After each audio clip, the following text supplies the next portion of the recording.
Dear students, अब देखिए plant breeding में हम ये लास्ट टॉपिक एक तरह से पढ़ने जा रहे हैं। उसके बाद 2-3 टेक्निकल टॉपिक पढ़ेंगे, बायोफोर्टिफिकेशन, टिश्यू कल्चर और सिंगल सेल प्रोटीन। और टिश्यू कल्चर में Soma clonal variation, protoplast fusion technique, यानी 3-4 छोटे छोटे टॉपिक बचेंगे। ठीक है, बहुत इंटरेस्टिंग टॉपिक बचेंगे। प्लांट ब्रीडिंग का ये लास्ट हेडिंग है। क्या हेडिंग है? 2 हेडिंग है इसमें। एक तो आपका है plant breeding for developing resistance to insect pest, ठीक है, और एक है छोटा सा topic plant breeding for improvement food quality. ये दोनों स्टेप हमें पढ़ना है। तो मैं आपको बता दूं कि ये जो पेस्ट है और पेस्ट के रूप में जो इंसेक्ट है, ये इंसेक्ट भी बहुत सारे डिजीज को कॉज करते हैं, खास करके लेपिडेप्टेरन इंसेक्ट और डायप्टेरन इंसेक्ट। इनके बहुत सारे ऐसे स्पीसीज हैं जो डायरेक्ट प्लांट को, ठीक है, मतलब प्लांट के प्रोडक्शन को बहुत ज़्यादा क्षति पहुंचाते हैं, क्रॉप प्रोडक्शन को बहुत ज़्यादा हार्म करते हैं। ठीक है, एफिड्स हो गया, बीटल्स हो गया, ठीक है, ग्रास इंसेक्ट हो गया, ये सब बहुत ज़्यादा हार्मफुल है प्लांट के लिए, ठीक है, नॉर्मल प्लांट के लिए। तो पेस्ट आपको मैंने पिछले क्लास में बताया था, पेस्ट का मतलब कोई भी, चाहे वीड हो, चाहे मान लो कि निमेटोड्स हो, ठीक है, चाहे मान लो कि इंसेक्ट हो, चाहे वायरस हो, चाहे बैक्टीरिया हो, सब पेस्ट के रूप में ही है। ठीक है, और उसको मारने के लिए जो केमिकल यूज करते हैं सब पेस्टिसाइड ही होता है। कहते हैं कि plant breeding for developing resistance to insect pest, यानी प्लांट ब्रीडिंग, ठीक है, for developing resistance to insect pest, ये हमारा हेडिंग है। देखिए क्या है, कहते हैं अनदर मेजर, ठीक है, कॉज फॉर लार्ज स्केल, ठीक है, destruction of crop plant and crop products is insect and pest, ठीक है, इन्फेस्टेशन एंड पेस्ट इन्फेस्टेशन। कहता है insect resistance in host crop plant may be due to morphological, biochemical and physiological characteristic. ठीक है, insect resistant in host crop plant may be due to morphological, biochemical and physiological. ये देखिए कि कहता है कि मॉर्फोलॉजिकली भी प्लांट में खुद कुछ ऐसा चीज होता है, जैसे हेयर्स, लीफी हेयर्स, ठीक है, फिजियोलॉजिकली भी कुछ प्रोटीन्स होते हैं, बायोकेमिकली, ठीक है, बायोकेमिकली ही बता रहा हूं, एस्पार्टिक एसिड होते हैं, कुछ प्रोटीन होते हैं, और फिजियोलॉजिकली उनकी कुछ एक्टिविटी ऐसी होती है, बहुत सारे वाइटल एक्टिविटी ऐसे होते हैं ना, जिनके कारण बहुत सारे डिजीज वहां पे, ठीक है, मतलब नहीं हो पाते हैं, डिजीज क्रिएट नहीं, मतलब डिजीज स्टार्ट नहीं हो पाते हैं। मीन्स कहने का मतलब क्या है कि जो डिजीज के लिए जो रेसिस्टेंसी है वो नेचुरल रूप से डिपेंड कर रहा है, मतलब खुद प्लांट पे ही डिपेंड कर रहा है, यानी प्लांट की कुछ मॉर्फोलॉजी ऐसी है जो डिजीज रेसिस्टेंस कैपेसिटी को जन्म दे रहा है, प्लांट की फिजियोलॉजी कुछ ऐसी है जो डिजीज रेसिस्टेंट वहां पे कैपेसिटी को डेवलप कर रहा है, प्लांट के बायोकेमिकल प्रॉपर्टी कुछ ऐसी है जो वहां पे डिजीज रेसिस्टेंट कैपेसिटी को पैदा कर रहा है। क्लियर है? तो हम लोग देखते हैं उसको, ठीक है, ध्यान से सुनिएगा। ठीक है, कहता है हेयरी, बहुत ही इंपॉर्टेंट है, hairy leaves are resistance to jassids in cotton. ये डिजीज याद रखिएगा, jassids in cotton, jassids in cotton, ठीक है, and cereal leaf beetles in the wheat. Very very important ये दोनों पॉइंट। मैं आपको पहले ही बार बार बोला हूं कि ये चैप्टर ऐसा है जिसमें जहां पे टिक कर रहे हैं वो आपका नीट का क्वेश्चन है, तो आप ये दोनों भी याद कीजिएगा ना, तो कोई दिक्कत नहीं है। ठीक है, सिर्फ बाकी लैंग्वेज को आप नहीं भी देखिए तो कोई बात नहीं। कहता है, मैंने बार बार आपको बोल रहा हूं कि अनदर, ये इंसेक्ट में रेसिस्टेंस जो है, इंसेक्ट रेसिस्टेंस जो प्लांट में डेवलप होता है उसके लिए उसका खुद का अपना स्ट्रक्चर, ठीक है, मतलब एक रिस्पॉन्सिव कैरेक्टर को ये रिस्पॉन्सिबिलिटी लेता है। जैसे हेरी कैरेक्टर बोल रहा हूं, हेरी कैरेक्टर ऊपर ऊपर है, ठीक है, चाहे मान लो कि उसके अंदर में, ठीक है, बहुत सारे नाइट्रोजन कंटेंट है, शुगर कंटेंट है, एस्पार्टिक एसिड है, प्रोटीन कंटेंट है, ये सब रिस्पॉन्सिबल होता है, ठीक है। तो देखिए ये हेरी लीव्स, ये मॉर्फोलॉजिकल कैरेक्टर है, hairy leaves are resistance to jassids in cotton and cereal leaf beetles and wheat caused by pest insect.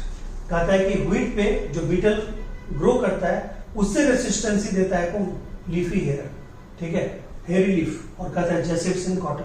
दूसरा, in wheat solid stems led to non, देखिए सॉलिड स्टेम्स, ये सॉलिड स्टेम्स क्या होता है, ये एक तरह का मतलब फिजियोलॉजिकल स्ट्रक्चर है, ये एक तरह का फिजियोलॉजिकल स्ट्रक्चर है, ठीक है। कहता है सॉलिड स्टेम्स, जानते ही हैं पौध का स्टेम्स क्या होता है, हॉलो भी होता है।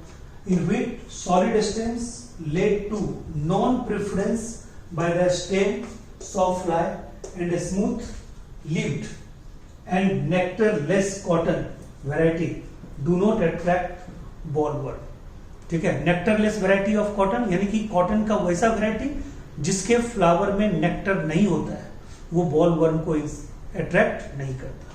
क्लियर है पॉइंट। तो कहता है cotton variety do not attract bollworm, ठीक है, और जो सॉलिड स्टेम है वो भी, ठीक है। कहता है हाई एस्पार्टिक एसिड, ये आप समझिएगा, हाई एस्पार्टिक एसिड, ये जो एस्पार्टिक एसिड का जो बहुत ज्यादा जो अमाउंट है, हाई एस्पार्टिक एसिड, ठीक है।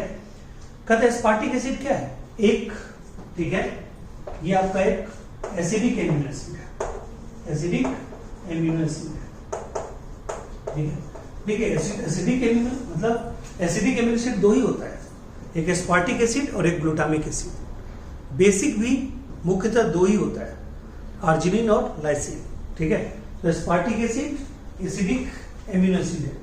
कहता है कि high aspartic acid low N2 and sugar content in maize leads to resistant to steam borers। ये steam borers जो इंसेक्ट होता है उसको आने नहीं देता, ठीक है। तो बताइए ये क्या हो गया, ये हो गया बायोकेमिकल रेसिस्टेंस, ये क्या हो गया जी, फिजियोलॉजिकल रेसिस्टेंस, और ये क्या हो गया जी, मॉर्फोलॉजिकल रेसिस्टेंस। याद रखिएगा, यहां से क्वेश्चन आपको आएगा नीट में। मॉर्फोलॉजिकल रेसिस्टेंस हेरी लीव्स, ठीक है, फिजियोलॉजिकल रेसिस्टेंस, ठीक है, solid stems and nectar less quality of cotton. और कहता है biochemical resistance high amount of aspartic acid, low N2 and sugar content, ये सब क्या हो गया, बायोकेमिकल मतलब प्रोटेक्शन हो गया, बायोलॉजिकल रेसिस्टेंस होता है, ठीक है। तो बताइए इस सब में कोई दूसरा हमने केमिकल का यूज किया नहीं, कोई दूसरा मेथड यूज किया नहीं, ये खुद प्लांट का अपना मेथड है। क्लियर। अब आइए, breeding method for insect pest resistance involve the same steps as those for any other agronomic traits such as yield और quality. Source of resistance may be cultivated, ठीक है, जीन्स, ठीक है, may be source of resistant gene may be cultivated variety, okay, germplasm collection of the crop, ठीक है, और wild relatives, जो भी इस तीनों में कोई भी चॉइस हो सकता है। अब आइए, कहता है plant breeding for improvement food quality, plant breeding for improvement food quality. कहता है मोर देन 840 मिलियन पीपल, अब सुनिए इसके बारे में आराम से, मोर देन 840 मिलियन पीपल्स इस दुनिया में ऐसे हैं, ठीक है, जिनको प्रॉपर रूप से खाना नहीं मिलता है जो उनको मिलना चाहिए, और इससे भी ज्यादा बहुत बड़ी संख्या, लगभग 3 बिलियन, 3 अरब आदमी, यानी कि दुनिया के पॉपुलेशन का लगभग 1/2 ऐसे आदमी हैं, ऐसे लोग हैं जिनको भोजन पूरा का पूरा बैलेंस डाइट नहीं मिलता, जिनके भोजन में प्रोटीन की कमी होती है, जिनके भोजन में मिनरल्स की कमी होती है, जिनके भोजन में लिपिड्स यानी कि हाई क्वालिटी लिपिड्स की कमी होती है, जिनके भोजन में विटामिन्स नहीं होते, ठीक है। तो कहता है विटामिन्स की कमी, प्रोटीन्स की कमी, मिनरल्स की कमी, ये सब क्या करता है, एक से एक डिजीज को कॉज करता है। अगर आपको आयोडीन की कमी हुई तो आपको, ठीक है, ग्वाइटर होगा, ठीक है, आपको ठीक है, अगर आयोडीन की कमी हुई तो आपको और भी मतलब क्रिटिनिज्म होगा बच्चे में, ठीक है, ये डिजीज होगा। आपको थायराइड माइक्सोडीमा होगा अगर आप एडल्ट में हैं तो, बच्चों में है तो क्रिटिनिज्म होगा, ठीक है। तो ये सब डिजीज होगा, ठीक है। अगर मान लीजिए कि आपको डिफरेंट विटामिन की कमी है, विटामिन ए की कमी है, तो नाइट ब्लाइंडनेस होगा, निक्टोलोपिया होगा, ठीक है, जीरोप्थेल्मिया होगा। B1 की कमी है, बेरीबेरी होगा। B2 की कमी है, चिलियोसिस होगा। B6 की कमी है, एनीमिया होगा, ठीक है। फॉलिक एसिड की कमी है, एनीमिया होगा। B12 की कमी है, एनीमिया होगा। विटामिन सी की कमी है, स्कर्वी होगा। विटामिन डी की कमी है, ठीक है, ऑस्टियोमेलेसिया एंड रिकेट्स होगा। विटामिन, ठीक है, ई की कमी है, ठीक है, स्टेरिलिटी होगा। विटामिन के की कमी है, ब्लीडिंग डिजीज होगा। ये सब तो होगा, ठीक है। ये विटामिन की कमी ये नहीं मिलता है Indian people. PEM, protein energy malnutrition होगा, यानी प्रोटीन एनर्जी माल न्यूट्रिशन अगर होगा, क्वासीकोरकर होगा, ठीक है, लेथारिज्म होगा, ठीक है, ये सब डिजीज होगा। आपको मेरस्मस होगा, ये सब डिजीज होगा। तो ये सब डिजीज क्यों हो रहा है? ये सब डिजीज इसलिए हो रहा है कि हमें खाना संतुलित रूप से नहीं मिलता है, ठीक है। तो ये सारे डिजीज होंगे, ठीक है। यानी कि ये एक तो ये कमी क्यों है? क्योंकि जो पुअर एवरेज लोग जो हैं, ठीक है, वो एवरेज लोग, ठीक है, इंडिया में फ्रूट्स नहीं खरीद पाते प्रॉपर ढंग से, वेजिटेबल्स नहीं खरीद पाते, ठीक है, मीट मछली मटन ये सब नहीं खा पाते, ठीक है। तो उसकी मतलब पुअर क्वालिटी उनको भोजन की मिलती है, उसके कारण डिफिशियंसी डिजीज पैदा होते हैं, ठीक है, प्रोटीन एनर्जी मालन्यूट्रिशन पैदा होते हैं, ठीक है, डिफिशियंसी डिजीज पैदा होते हैं। ये जो डिफिशियंसी डिजीज है, ठीक है, ये जो डिफिशियंसी डिजीज है, ठीक है, ये सब इसी कारण से पैदा होते हैं। तो कहता है, ठीक है, plant breeding for improvement food quality. इसके लिए हम क्या करेंगे? इसके लिए जो उपाय बताए गए वो अगले हेडिंग में हम लोग पढ़ेंगे। उपाय क्या है भाई? बायोफोर्टिफिकेशन। उपाय क्या है? सिंगल सेल प्रोटीन, यानी डिफरेंट ढंग के न्यूट्रिएंट सप्लीमेंट को हम अपनाएंगे, ठीक है। क्लियर है पॉइंट? तो ये चीज को हमें देखना है, हम अभी देखेंगे। इसमें अभी हम एक और, ठीक है, डिजीज से रिलेटेड, ये जो रेसिस्टेंसी है ना इंसेक्ट के लिए, तो कहता है कौन कौन डिजीज, ये कौन कौन प्लांट है, कौन कौन उसकी वेराइटी है डिजीज रेसिस्टेंट जिसमें इंसेक्ट नहीं लगेगा, और किस डिजीज के लिए रेसिस्टेंसी पैदा की गई है, ठीक है। वो एक छोटा सा चार्ट मैं अभी आपको एनसीईआरटी का हूबहू बोल के आपको इसी वीडियो में जोड़ने वाला हूं, ओके। तो वो आपका कंप्लीट रूप से वीडियो बन जाएगा, okay. Thank you so much, ठीक है। ये जो मैं अभी जोड़ूंगा, मैं ऐड करूंगा, उसको आपको देखना है उसी के साथ, यानी कि वो मेरा ऑडियो पार्ट होगा। इसी वीडियो में ये जो ऑडियो पार्ट होगा ये एनसीईआरटी का पूरा पेज होगा। उसको हम यहाँ पे क्यों बना के, एनसीईआरटी में कुछ अलग से एग्जाम्पल भी हमने लिख रखे हैं, कुछ अलग से ट्रिक्स भी बना रखे हैं, वो मैं आपको उसमें ऐड कर रहा हूँ। इसी वीडियो में है, अभी आप जस्ट देखेंगे, ओके। डियर स्टूडेंट्स, अब देखिए मैंने आपको बोला था कि एनसीईआरटी का एक टेबल इस वीडियो के साथ मैं एक्सप्लेन करूँगा। वो वीडियो जो है वो ये जो टेबल है ये है 9.2 number, strategy for enhancement in crop production, यानी फूड प्रोडक्शन में दो आपको टेबल है, एक है 9.1 टेबल और एक है 9.2 टेबल। 9.2 टेबल भी उतना ही इम्पॉर्टेंट है जितना 9.1 टेबल था।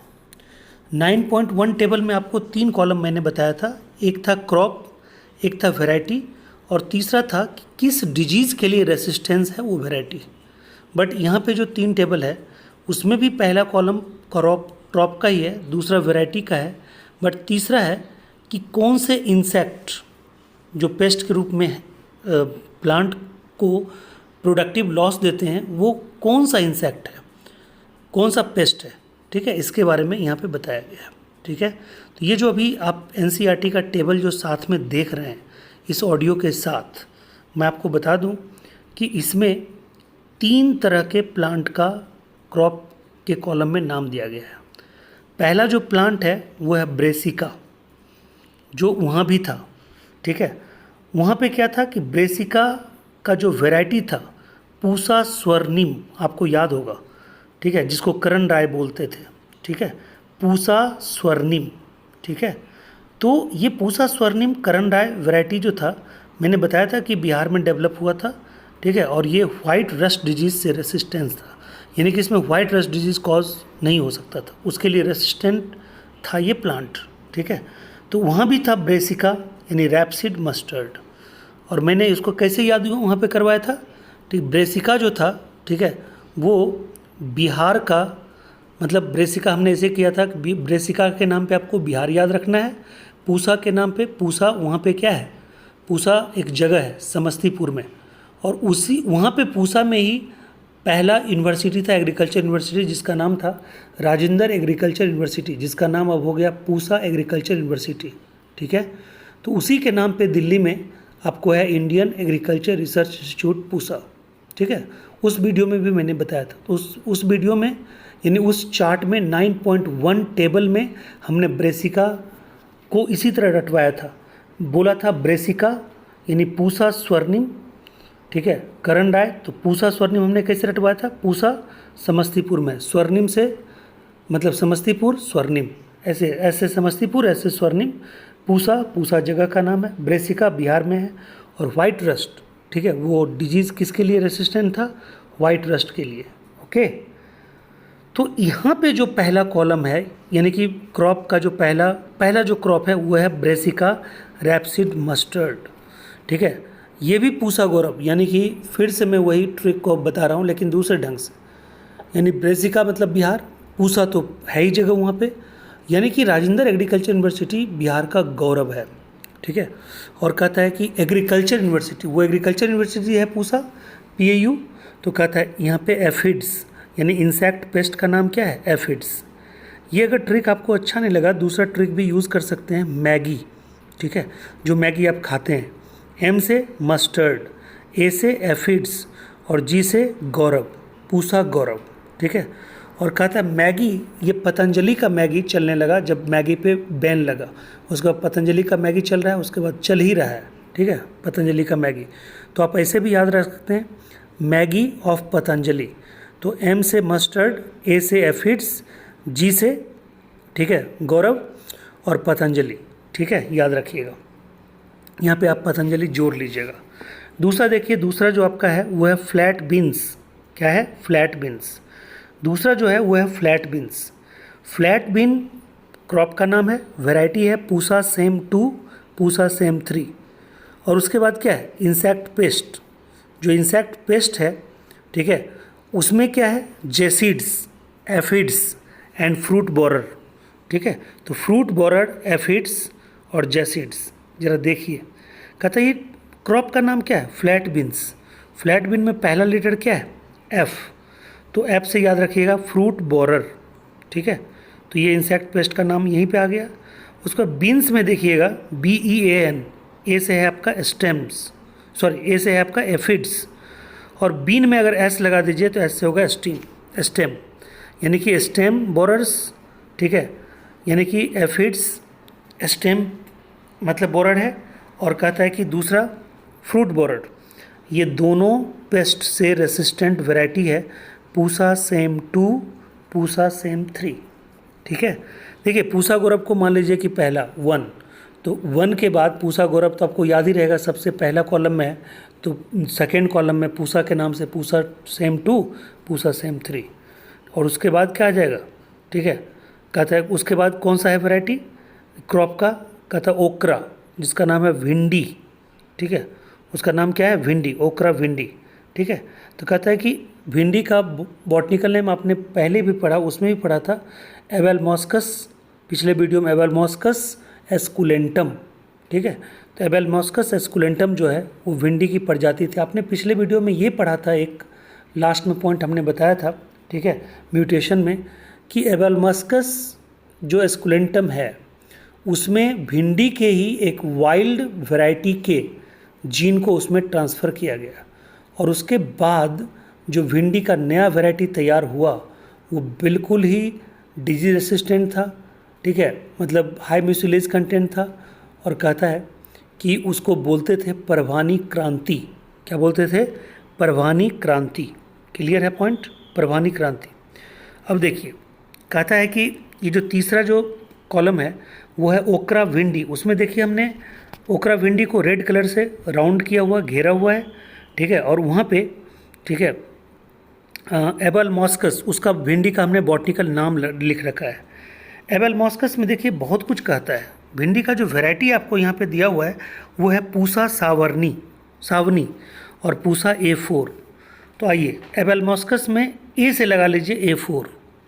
एबल मॉस्कस में ए से क्या लगाइए, A4, ठीक है। और बी का मतलब भिंडी, और एबल मॉस्कस, ठीक है, एबल मॉस्कस में एस आता है, या एबल मॉस्कस एस्कुलेंटम, बोलने में एस से बोलते हैं, एस्कुलेंटम, ठीक है। तो एस से सावनी, ठीक है। और ये क्या है, कहता है कि सूट और फ्रूट बेरर के लिए ये रेसिस्टेंट है, मतलब सूट और फ्रूट बोरर इंसेक्ट पेस्ट यहाँ पे नहीं लगेगा। क्लियर है पॉइंट, यहाँ पे वो लगेगा ही नहीं। क्लियर। तो ये पूरा का पूरा आपका चार्ट है, इसको आप अच्छे से याद कीजिए, ठीक है। मतलब 9.2 और 9.1 टेबल इस चैप्टर का ऐसा टेबल है जहाँ से एक क्वेश्चन नीट में बिल्कुल तय है। Okay, thank you so much, ठीक है। आगे फिर इसमें 3 टॉपिक बचा है, जो है आपका बायोफोर्टिफिकेशन, जो आपका है सिंगल सेल प्रोटीन, जो आपका है टिश्यू कल्चर, और टिश्यू कल्चर में ही 2 टॉपिक स्पेशल बताएंगे। एक है सोमा क्लोनल वेरिएशन, एक है सोमेटिक हाइब्रिडाइजेशन और प्रोटोप्लास्ट फ्यूजन टेक्निक। ओके, तो आगे की वीडियो के लिए इंतज़ार कीजिए, कल हम लोग फिर मिलते हैं। Thank you so much, take care.